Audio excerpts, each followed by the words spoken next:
I guess sometimes I kind of find it amusing because for so many years we were so poor and very unhappy. It's been like a switch has gone off really. It's nice to feel happier, I guess. I'm enjoying that. It's funny, it's kind of like being, because we're kind of the same, well, we're the same, but the world around us has just completely changed, which is a really funny thing, because luckily there's two of us, because we can look at each other and go, what the hell's going on? You go mad if you're on the road. Yeah. You just lose your mind. Essentially, like, Wouldn't Hurt to be a good name for a band. Yes, okay. Like, I think so. I think that's the way it always works, I think.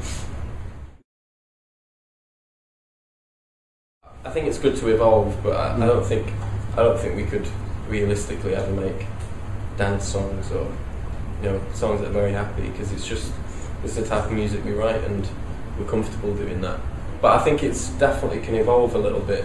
I can't imagine it being quite as sad as the first album, because that was there's moments on there that are very I wouldn't want to replicate really. So I think we can move on, but it'll still be, because that is what Hurts isn't. The product of our personalities and the music we are able to do and who we are as people, because we find that we've got a great need to write melancholy music. It's good. It's like a cheap psychotherapy. Yeah. You get all your demons out by writing these emotional songs, and then you live most of your life on cloud nine. That'd be really terrifying. It's so terrifying. Can you imagine it? It'd be horrible, wouldn't it? I think what's really funny is what we've learned actually recently is that you spend all your life thinking that one day when all your dreams come true, all of a sudden you'll hit this point where you're happy forever. And I think everybody feels like when I get everything I want, I'm just going to be happy constantly. I'm going to live in this amazing life. But it doesn't really work like that, because you're just the same, and you have good days, you have bad days. Your life's just the same, and you are the same person. But kind of disappointing. It's kind of disappointing to know that. Depeche Mode. Yeah, or Prince maybe, but Prince is not so obvious in the songs, but great pop music. Oasis too. Oasis are great. But not a lot of people would notice it, I think. I think when we tell people a lot, they kind of go, really? But they wrote great big pop songs, and they wrote ambitious music that was for other people to share, and that's what was really inspiring about it. 9 Inch Nails I like as well. Interpol. Take that. Phil Spector, we could go on forever. All of those people. Yeah. It's really difficult, We never thought Kylie was only because that song, when we listened to the song, there was a space for a voice, and it was like she would be perfect for it. And we never kind of planned for it. It just kind of happened. And so in the future, I don't know, it'd be good to do something with somebody who was very different to who we are. I think because that's when collaborations work the best. We know it on a personal level, but to go picking someone very different would work. I don't know. Kanye West maybe. Just so in case your hair gets messy, everyone can do this. But I got one. It's in my pocket.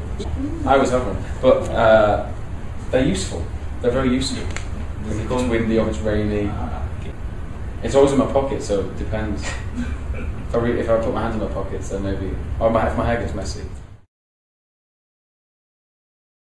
We've done it for so long. Yeah, we've been doing it for like 6 years, and 4 of those years were spent.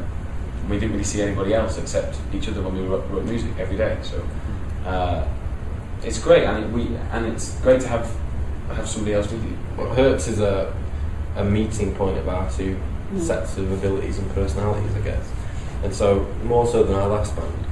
So really, it relies upon our partnership and our differences and similarities and the way we work together, because it's all for this kind of thing in the middle. So we need each other, and I can't imagine working with anyone else really. And having somebody to share everything with is perfect, because you've got someone to turn to when you're in Kuala Lumpur. And you go, wow, we're here. And I think you go crazy if you're by yourself. you go crazy very quickly. You'd end up like Britney Spears. Could be fun. It could be fun though, yeah. Shake my head.